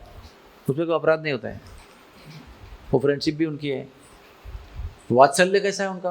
वो बड़े भाई है ना, तो माता कहती है देखो आप बड़े हो, ये कन्हैया बहुत नटखट है, जमुना किनारे भागते रहता है, कभी गिर जाएगा जमुना किनारे, तो जमुना के उसके बीच में आप खड़े रहना ताकि जमुना में गिर न जाए, और राक्षस आएगा तो रक्षा करना उसकी, अपना एक टीम बनाना, उसको कॉर्डन करना पूरा, मंडली भद्र सब ऐसे बड़े बड़े, थोड़े बड़े उम्र के ग्वाल बाल है, उनको संग लेके, तलवार लेके, हाथ में डंडा लेके, हाँ, फावड़ा लेके, वो फर्सी लेके सब चलते रहते हैं उसको कवर करके। अपने कैसे चलते हैं मिनिस्टर लोग, चलते रहते आगे पीछे, कैसा कवरेज चलता है ना ऐसा उनका, वैसे उनके पीछे भी चलते रहते हैं। फिर माँ कहती है देखो तुम बड़े हो ना, तुम्हारा उत्तरदायित्व है। ऐसा लिखा है शास्त्र में कि अगर बलराम जी नहीं होते तो कभी यशोदा ने कृष्ण को जंगल में गाय चराने के लिए भेजा ही नहीं होता। Because Balram ji is there, Yashoda Devi आश्वस्त है, कोई प्रॉब्लम नहीं है, कोई चिंता की जरूरत नहीं है। उसको बहुत गाइड करती रहती है, डिस्कस करती रहती है, चर्चा करती रहती है, वो उसको रिपोर्टिंग करते रहता है कि आज ऐसे किया, आज वैसे किया, आज वो मट्टी खाया, आज ये किया, आज वो किया, आज चोरी किया, सब बताते रहता है। फिर वो उसको गाइड करती रहती है कि उसको ऐसे समझाना, ऐसे संभालना, इधर देखना, उधर देखना, इसके बीच में खड़े रहना। वो क्या है? वात्सल्य भाव है। माता पिता जैसा ही है। बड़े भैया का प्रेम कैसा होता है? माता पिता जैसे ही होता है, थोड़ा डिफरेंट होता है, लेकिन कोई उसी का उपांग है वो। अब ये 4 रूप रस जो है, इसके अंदर बलराम जी बनकर ही सेवा कर रहे हैं, लेकिन जो गोपी भाव है उसके अंदर लड़के को प्रवेश नहीं है, कल लड़कियां सब, और इनको उसमें भी सेवा करने की इच्छा है कि भगवान रास रचाते हैं, कितनी अरेंजमेंट करनी पड़ती है, तो मैं वन बनूंगा, मैं क्या बनूंगा, मैं अलंकार बनूंगा, मैं ये बनूंगा, मैं उधर जो वन के अंदर कुंज में जो बिस्तर बनेगा, जो शेज बनेगी वो मैं बनूंगा, लेकिन जाऊंगा कैसे? तो हमारे बलराम जी की देखो, सेवा करने वाला व्यक्ति होता है ना, उसको सेवा करने की इतनी तीव्र इच्छा होती है कि इम्पॉसिबल में भी पॉसिबल हो जाता है। आपको भी आज की तारीख में डीटी वर्शिप करने के लिए फुल है, जन्माष्टमी के दिन किसी को प्रवेश नहीं मिलने वाला, लेकिन इतनी इच्छा होती है तो वो इच्छा को भगवान पूरी कर देते हैं, ऐसा रास्ता बना देते हैं कि क्या बताएं, चमत्कार हो जाता है। तो वो बलराम जी उनकी सेवा करने की इच्छा बहुत तीव्र है, इसलिए राधा रानी के माता के गर्भ से जन्म लेते हैं। क्या बोल के जन्म लेते हैं? राधा रानी की बहन बनकर। क्या नाम है उसका? अनंग मंजरी। अनंग मंजरी गोपी बनकर राधा रानी की माँ के गर्भ से जन्म लेते हैं। एक भाई है सीदामा, एक राधा रानी है, एक छोटी बहन अनंग मंजरी है। उसका राधा कुंड के पास एक विशाल कुंज है, वो विशाल कुंज में राधा रानी की सेवा करने की व्यवस्था करती है। वो जो भी राधा रानी को चाहिए वो सब कुछ बलराम जी उसके रूप में सेवा करते हैं, साक्षात उनके महल में रहते हैं उनकी बहन बनकर और पूरी सेवा करते हैं, ताकि कोई संकोच नहीं है ये लड़का कैसे घुसा है इसके अंदर। ये सेवा भाव है। सेवा भाव इतना पावरफुल है कि सेवा करने के लिए लिंग बदल कर स्त्रीलिंग लेने को भी तैयार है। कितना लोग तैयार है इसमें बताओ? हमको क्या कहा जाएगा, आपको बहुत इंटीमेट सेवा मिलेगी, आपको क्या लड़की बनना पड़ेगा, तो बोलेंगे मैं लड़का अच्छा हूँ, बहुत सेवा कर रहा हूँ। एक होता है ना अपने लड़का होने का, एक पुरुष होने का एक अहम होता है ना कि मैं भी कम सेवा नहीं कर रहा हूँ, अच्छी सेवा कर रहा हूँ, आगे की सेवा नहीं चाहिए, ठीक है इधर ही अच्छा है। लेकिन शुद्ध सेवक क्या होते हैं? शंकर जैसे, उनको बोला गया कि तुमको गोपी बनना पड़ेगा, रास में प्रवेश करना है। तो उन्होंने सोचा नहीं पार्वती क्या बोलेगी, अगर मैं कन्या बन गया, गोपी बन गया, तो पार्वती को क्या बोलूँगा। पहले पूछा कैसे बनना है बताओ, तो बोले जाओ उधर मानसरोवर में स्नान करो, उधर गोपी शरीर प्राप्त होगा, फिर लौट के आओ। एक छलांग लगाई, उधर पहुंच गए, स्नान किया, लड़की बनकर वापस आ गए। सोचा नहीं। और आज भी उधर गोपी बनकर खड़े हैं, गोपेश्वर महादेव। एक उसको कहते हैं भक्ति, यानी कुछ भी कर सकते हैं भगवान की सेवा में। तो वैसे बलराम जी कुछ भी कर सकते हैं, स्त्री बने हैं, गोपी बने हैं, कन्या बने हैं, तो भगवान की चिरंतन सेवा कर रहे हैं। ऐसी सेवा आज तक किसी भी अन्य जीव ने नहीं की है। एक ही व्यक्ति है, एकमात्र बलराम तत्व है जो पांचों रसों में भगवान की सेवा करते हैं। ताकि बलराम जी के 3 प्रधान अंश हैं, मतलब बलराम के स्वरूप हैं। एक है रामलीला में लक्ष्मण बन के आए, एक कृष्ण लीला में बलराम बनकर आए हैं, एक गौर लीला में नित्यानंद प्रभु बनकर आए हैं। ये 3 प्रधान स्वरूप है उनके, और 3 प्रधान विविधता है उनके लीला में। तो लक्ष्मण के रूप में क्या विशेषता है उनकी? वो छोटे भाई के रूप में है। आप सब लोगों को पता होगा जब पुत्र कामेष्टि यज्ञ हुआ था ना, तो पुत्र कामेष्टि यज्ञ में वो यज्ञ में से एक पुरुष आया, यज्ञ पुरुष। उसके हाथ में कलश था, उसके हाथ में पायस था, पायसम। तो वो पायसम उन्होंने दशरथ को दिया और बोला अपनी पत्नी में बांट दो। तो 3 पत्नियां थी, तो दशरथ महाराज ने क्या किया, उसको 2 भाग किया, और 2 भाग जो है, एक भाग कैकेयी को दिया, एक भाग कौशल्या को दिया। फिर तीसरी पत्नी बाकी है ना, सुमित्रा, तो दोनों ने बड़े प्रेम से अपना अपना हिस्सा आधा आधा कर दिया और वो सुमित्रा को दिया। तो जो हिस्सा कौशल्या का था, जिसको कौशल्या की तरफ से सुमित्रा को पहुंचा, उसमें से लक्ष्मण का जन्म हुआ। और जो कौशल्या के पास बचा, जो उसने पिया, उससे राम का जन्म हुआ। इसलिए राम और लक्ष्मण में प्रेम है बहुत। और जो हिस्सा सुमित्रा को दिया कैकेयी ने, अपना हिस्सा निकालकर जो हिस्सा सुमित्रा को दिया, आधा अपना सुमित्रा ने भी दिया और बलराम कौशल्या ने भी दिया ना। तो कौशल्या का हिस्सा था, लक्ष्मण जी आ गए। और जो कैकेयी से हिस्सा आया, उसमें से कौन आए? शत्रुघ्न। और जो कैकेयी ने खाया, उसमें से कौन आए? भरत। इसलिए भरत और शत्रुघ्न में बड़ा प्रेम है। ये लॉजिकल है बहुत। तो ये लक्ष्मण जी जन्म से, कहते हैं रामायण में लिखा है, जन्म से लेकर लीला समाप्त होने तक कभी भी कोई डिमांड नहीं किया कि मुझे ये चाहिए। केवल सेवा और सेवा और सेवा ही किया। जब खेलने का समय था बालक के रूप में, तभी भी सेवा किया। जब बड़े हो गए तभी भी सेवा किया। जब वनवास में गए तभी भी सेवा किया। जब राज दरबार में राजा बने तभी भी सेवा किया। कहते कुछ मांगा ही नहीं लाइफ में, कभी कुछ डिमांड ही नहीं किया। जब शादी हुई ना सीता की, तो शादी के पहले प्रभु राम की जितनी भी सेवाएं थी वो सब अकेले लक्ष्मण करते थे।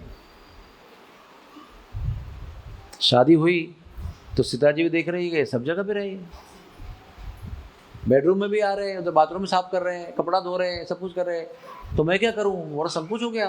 तो मैं तो आपकी पत्नी हूं, ये तो सब जगह छाए हुए हैं। तो फिर प्रभु रामचंद्र को मीटिंग करना पड़ेगा, एक मीटिंग किया उन्होंने और बोले जब मैं घर के बाहर होता हूँ तब जो भी करा मेरा काम है, जो भी काम है, पानी पीना है, खाना खाना है, बैठना है, उठना है, क्या करना है, दरबार में बैठना है, जो भी उसे वहाँ पर सेवा करनी है, वो सब सेवा लक्ष्मण करेगा। और जब मैं घर में आया, प्रवेश किया घर में, महल में, तो सीता देवी चार्ज ले लेगी, बाकी का सेवा करेगी। लक्ष्मण बहुत दुखी हुए, सीता बहुत खुश हुई। वनवास में कोई अंदर बाहर का ऑफिस आवर कुछ है नहीं, उधर सब कुछ 24 आवर्स वन में ही है। पूरी सेवा लक्ष्मण करते थे। आप लोगों ने सुना होगा शायद, वो जब भी चित्रकूट में घुसे ना, चित्रकूट में जंगल में ना कई वर्षों तक सूरज का प्रकाश जमीन पर टच नहीं करता था। इतना घना जंगल था, छोटा भी और बड़ा भी, दोनों तरफ से पैक, पूरा रास्ता नहीं चलने के लिए। और आपको वन में भ्रमण करना है तो तलवार लेकर लक्ष्मण जी ना सब पेड़ पौधे काट के रास्ता बनाते थे। पेड़ पौधे काटते थे, खुद चलते थे और पत्थर कंकड़ कांटे निकाल के बाजू में करते थे, और फिर राम चलते थे, फिर सीता चलती थी। एक दिन नहीं मैडम, सर एक दिन नहीं, 14 साल तक यही किया उन्होंने। हर रोज चलना है तो रास्ता बनाना है, रास्ता काटना है तलवार से, और उनके लिए फिर फल लेके आना है, कंदमूल लेके आना है, पर्णकुटी बनाना है। इजी काम नहीं है वो। हमारे जैसा 40x40 का पर्णकुटी नहीं है वो। पता है किधर से किधर तक है वो? राम कुंड से लेकर तपोवन तक पर्णकुटी है। उधर रहने का बात किया ना उन्होंने, वो रहते थे वो, तो घर पे ही तो शूर्पणखा का नाक काटा ना, तो वो किधर है? तपोवन में है। राम कुंड किधर है? उधर है, तो कालराम मंदिर वहाँ पर है। इसका अर्थ ये हुआ कि कालराम मंदिर से लेकर तपोवन तक कम से कम 4-5 किलोमीटर है। वो सब पर्णकुटी, वो उसको हाथ से बनाना है, पत्तों को सिलाना है, और वो कितनी सेवा है, दिन भर सेवा करना है, और रात को ये लोग राम के चरण को मालिश करना है सोने के समय। वो राम सो गए फिर वीरासन में बैठना है, या तो धनुष लेकर पूरा गश्त लगाना है, आगे पीछे रात भर जगना है, क्योंकि कोई प्राणी आएगा, कोई शेर आएगा तो उसका वध करना है, राक्षस आएगा तो उसका वध करना है। लक्ष्मण जी 14 साल सोए ही नहीं। निद्रा देवी हाथ जोड़कर लक्ष्मण के पास आई और बोली कुछ सेवा दो कम से कम, कितना दिन हो गए सेवा नहीं दी आपने। तो बोले आपको मेरे पास सेवा नहीं मिलेगी, आप मेरी पत्नी के पास जाओ, मेरी माता जी के पास जाओ और मेरी पत्नी के पास जाओ। वो लोग भी दीपक लगाकर जग रहे हैं, उनको सुला दो, उनको जगने की कोई ज़रूरत नहीं है, मैं जग रहा हूँ ना, काफ़ी है। तो निद्रा देवी वहाँ गई है।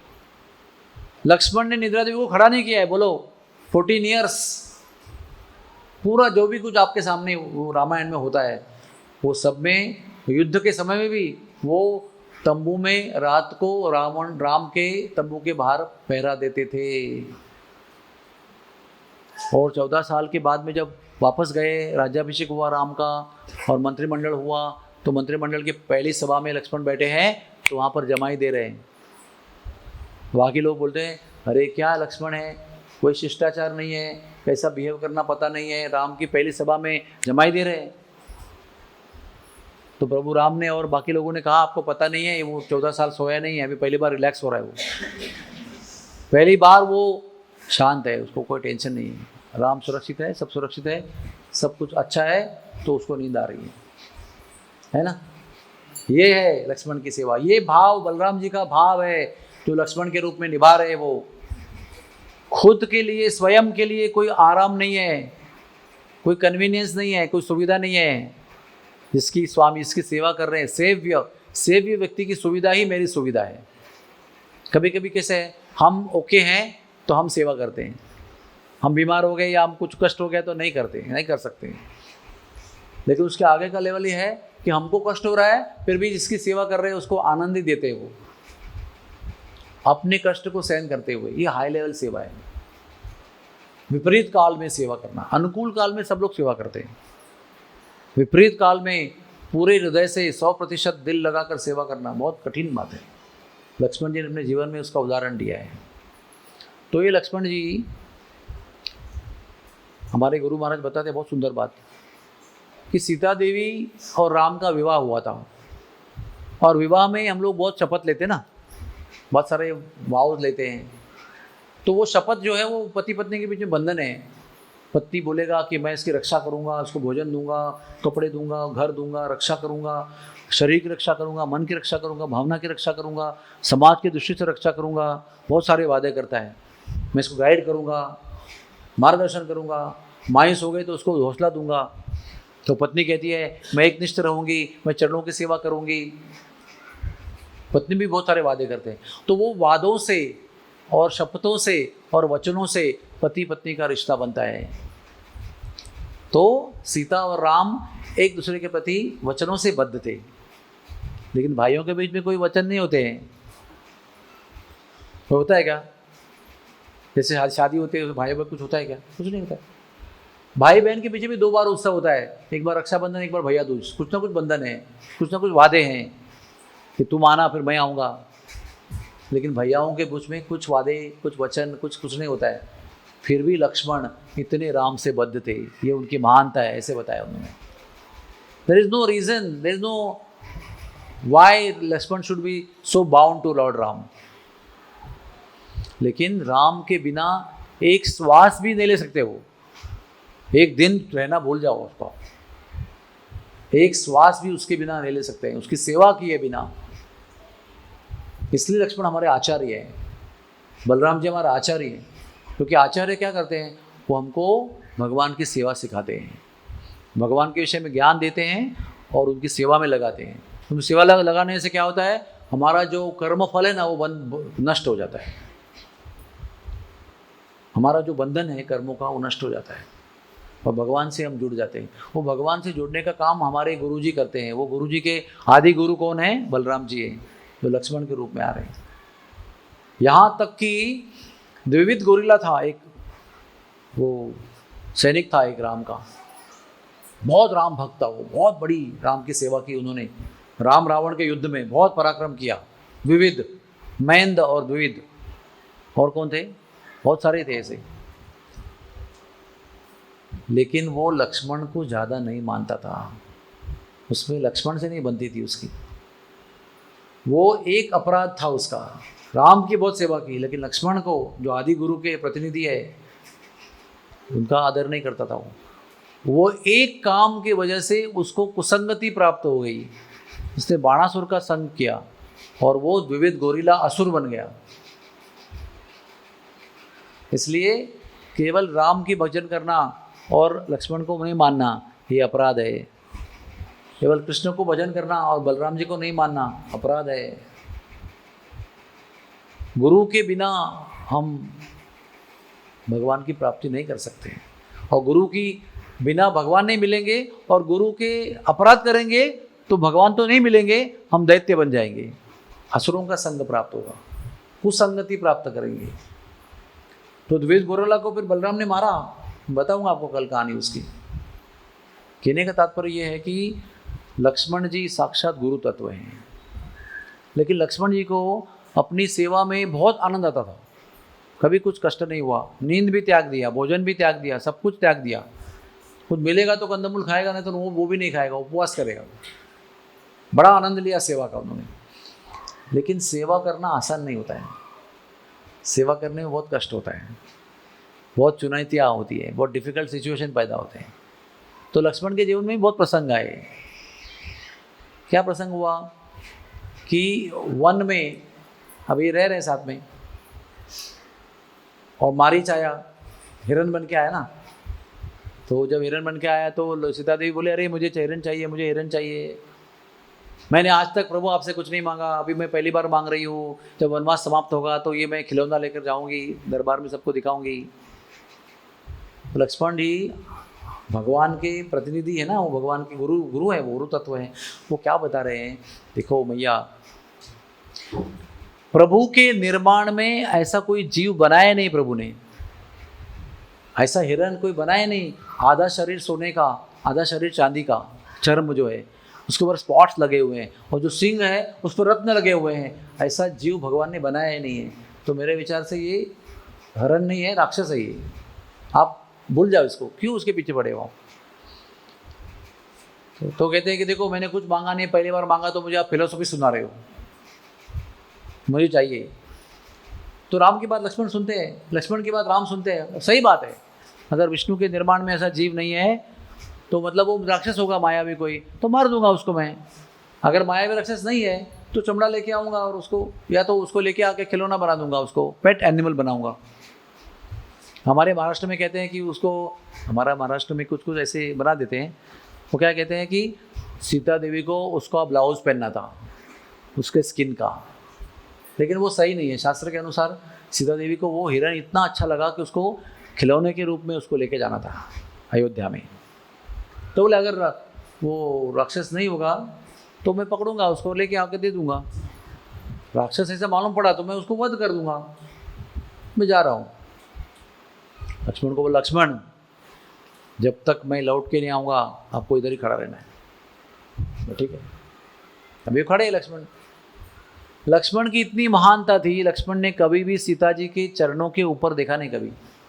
प्रमाण क्या है उसका? जब उसके अलंकार मिले रास्ते में तो प्रभु रामचंद्र पूछ रहे हैं, गले का हार दिखा के पूछ रहे हैं, ये भाभी के है क्या, जरा बताओ। बोले बाबू मैं गले के हार को पहचानता नहीं हूँ, मैंने कभी गले में देखा ही नहीं, तो पहचानूंगा कैसे गले में क्या पहना है। पायल दिखाया तो बोला ये सीता देवी के हैं, क्योंकि मैंने केवल पायल दिखा है उसका। ऐसा महान जीव है लक्ष्मण जी, सोचो आप, भाभी के चरणों के ऊपर नज़र कभी उठाई नहीं उसने। वो भी खड़े हैं मुझे झुका के, पहरा दे रहे हैं, सीता देवी अंदर अपना काम कर रही है।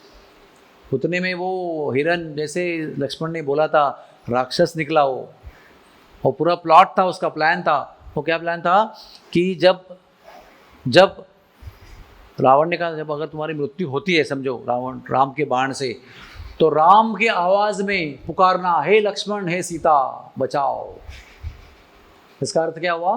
राम का वध हो रहा है, राम की मृत्यु हो रही है, और मृत्यु होते समय राम चिल्ला रहे हैं, हे लक्ष्मण हे सीते बचाओ।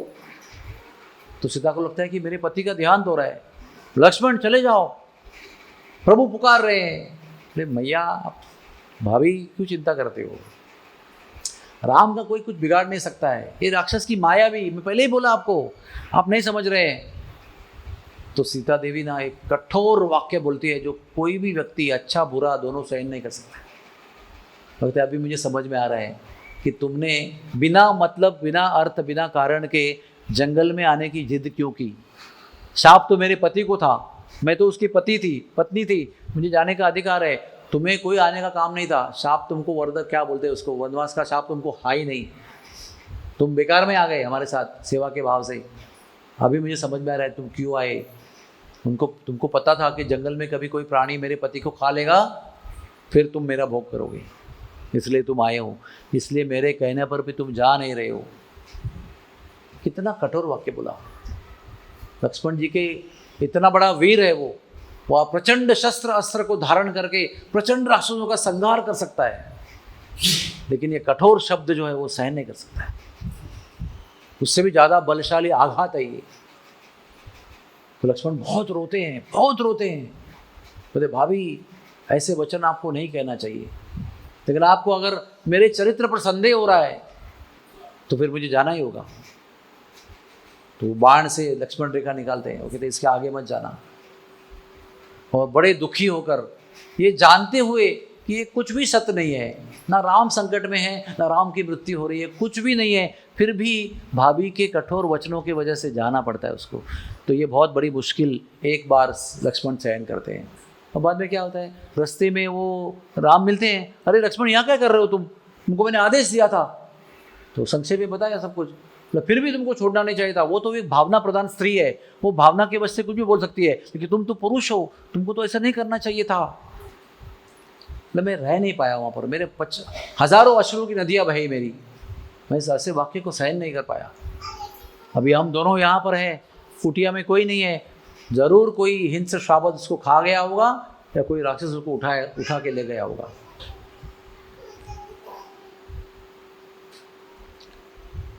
दोनों ढूंढते हैं, देखते हैं, कुटी में आते देखते हैं सीता गायब। तो एक तो कठोर वचन सहन किया, सीता देवी को गायब होते भी देखा, फिर राम का विलाप भी देखा, वन भटक रहे हैं, रो रहे हैं सब जगह। फिर वो सब देखा, कितने महीने, एक साल तक राम विरह में रहे, कष्ट भोगते रहे, क्या क्या प्रयास किया, ढूंढने का प्रयास किया, फिर मिली, फिर मिलने के बाद सुग्रीव ने तमाशा किया, फिर उसको दंड देना पड़ा, जो कठोर वचन बोले जगाना पड़ा, फिर खोज चालू हो गई, फिर मिले, फिर सेतु बांधा, कितना कष्ट हुआ। एक सीता देवी अगर ये नहीं बोलती, ये कष्ट नहीं देती लक्ष्मण को, तो ये पूरा आगे का रामायण नहीं होता। लेकिन सहन करना पड़ा सेवा भाव में, क्या करेंगे, क्या बोलेंगे। राम भी यहाँ से बोल रहे हैं, वो वहाँ से बोली, दोनों सहन करना पड़ रहा है। वो ठीक है चलो। उसके बाद सीता को रिहा किया, रावण को मारा, और लेके आने का समय आया तो रावण बोलते हैं मैं इसको स्वीकार नहीं करूँगा। तो लक्ष्मण बोल रहे हैं भाभी पवित्र है, भाभी पवित्र है प्रभु, भाइया क्यों उसको आप त्याग कर रहे हो। नहीं, उसको अग्नि परीक्षा देनी होगी। लक्ष्मण चिता जलाओ। अभी चिता जलाने के लक्ष्मण को बोल रहे हैं। लक्ष्मण नदियां बहा रहे हैं आंसुओं की और चिता बना रहे हैं। चिता को बोले अभी अग्नि जलाओ, तो अग्नि भी जला रहे हैं। पूछ रहे हैं चिता बनाओ, बना दो, अग्नि जलाना है जला दो। और सीता देवी की परीक्षा देखनी पड़ी उनको। उनको पता है पवित्रोत्तम माता है ये, इसको अपने चरित्र की परीक्षा देनी पड़ रही है। वो भी उनको सहन नहीं हुआ कि मेरे भैया की जो इच्छा है वो मेरी इच्छा के विरुद्ध है। मैं नहीं चाहता कि मेरी भाभी की ऐसी परीक्षा हो, लेकिन भैया बड़े हैं इसलिए मुझे आदेश पालन करना पड़ रहा है। सेकेंड टाइम कष्ट हुआ, ये सब हो गया। सीता देवी पास हो गई, बाहर निकली, और फिर उनका प्रभु ने स्वीकार किया। फिर राज्याभिषेक हुआ, फिर रानी बनी। उसके बाद एक धोबी था, उसकी पत्नी एक दिन घर के बाहर थी, एक रात को वो लौट के आई तो पति पत्नी का झगड़ा हो गया। और धोबी क्या बोला, मैं थोड़ी राम हूँ। राम ने 1 साल 360 दिन बाहर रही हुई पत्नी को घर पे लिया। मैं थोड़ी राम हूँ, मैं तुम्हें नहीं लूँगा, चले जाओ घर के बाहर। तो गुप्तहेरों ने ये खबर सुनाई राम को। तो प्रजा के अंदर, एक व्यक्ति के अंदर मन में ऐसा विचार है, मतलब कई लोगों के मन में ऐसा विचार हो सकता है। इसलिए लक्ष्मण को बुलाया, बोला लक्ष्मण आ जाओ। उस समय सीता देवी प्रेग्नेंट थी, गर्भवती थी, लव कुश का जन्म नहीं हुआ था, गर्भवती थी। तो राम ने लक्ष्मण को आदेश दिया, रथ बनाओ, सारथी बनकर सीता को बोलो हम आपको वन में लेके जा रहे हैं, वाल्मीकि के आश्रम में संतों का संग मिलेगा। तो बड़ी खुशी खुशी निकल जाएगी वो, कुछ बोलना नहीं उसको। जब वहाँ पहुँचेंगे तो उसको बोल देना कि प्रभु राम आपका त्याग कर रहे हैं, आपको अभी इधर ही रहना है। तो लक्ष्मण को बड़ा कष्ट हुआ उस समय पे, तो क्यों कर रहे हैं, एक धोबी कुछ बक रहा है तुम उसकी बात क्यों सुन रहे हो। तो कहते लक्ष्मण, राजधर्म पति धर्म से बड़ा होता है। राजा की जिम्मेदारी या पति की जिम्मेदारियों से बड़ी होती है और ज़्यादा विशाल होती है। पति धर्म को तोड़कर भी राजधर्म पालन करना पड़ता है। तो लक्ष्मण को ये बात जची नहीं, फिर भी बड़े भाई के आदेश करना है तो फिर वो पालन करना पड़ा। रथ बनाया, सीता देवी को आमंत्रित किया, बिठाया और वन में लेके जा रहे हैं, सारथ्य भी कर रहे हैं, घोड़ा चला रहे हैं और आंखों से नदियां बह रही है। सीता देवी बड़ी खुश है, संतों का संग होगा, प्रेगनेंसी में संतों का संग अच्छा होता है। लेकिन देखा तो लक्ष्मण रो रहे हैं। लक्ष्मण क्यों रो रहे हैं, कुछ बोल नहीं पा रहा है, वो फुट फुट के रो रहा है। उतने में वो वाल्मीकि का आश्रम आता है, फिर उसको उतारते हैं, फिर बहुत देर रोते हैं। उसको आश्चर्य हो रहा है, तो आप रो क्यों रहे हो। फिर रोना थोड़ा सा संभल जाते हैं, बोलते हैं प्रभु राम ने आपको त्याग दिया है, आपको अभी वन में ही रहना है। उसके ऊपर भी आंधी गिरती है ना। इतना कठोर निर्णय जो है, इतने कठोर निर्णय की आंधी भी तोड़ना का काम किसको दिया है, बलराम लक्ष्मण को ही दिया है। ये न्यूज़ ब्रेक करना है उसको, ये न्यूज़ देना है सीता को। 3 बहुत कष्ट वाली बात उनकी सेवा में हुई। तब उन्होंने निश्चय कर दिया कि अभी मैं अगले जन्म में आपका छोटा भाई नहीं बनूंगा बड़ा भाई बनूंगा। तो जब भी मुझे लगेगा कि आप कुछ बोल रहे हो मुझे पसंद नहीं है तो मैं नहीं पालन करूंगा। बड़ा भाई का अधिकार है भाई, ठीक है। तो अगले जन्म में बलराम जी बने, बड़े भाई बने, ताकि बड़े भाई धर्म के अनुसार छोटे भाई को आज्ञा दे सकते हैं। छोटे भाई की तरफ से कुछ अप्रिय अगर कोई घटना होती है तो उसको मना कर सकते हैं। लेकिन फिर भी आप देखेंगे प्रभु बलराम जी के रूप में जब भी आए तभी भी सेवा भाव छोड़ा नहीं, स्थायी भाव छोड़ा नहीं। उनका फाउंडेशन, अधिष्ठान जो सेवा का है उसको त्याग नहीं किया।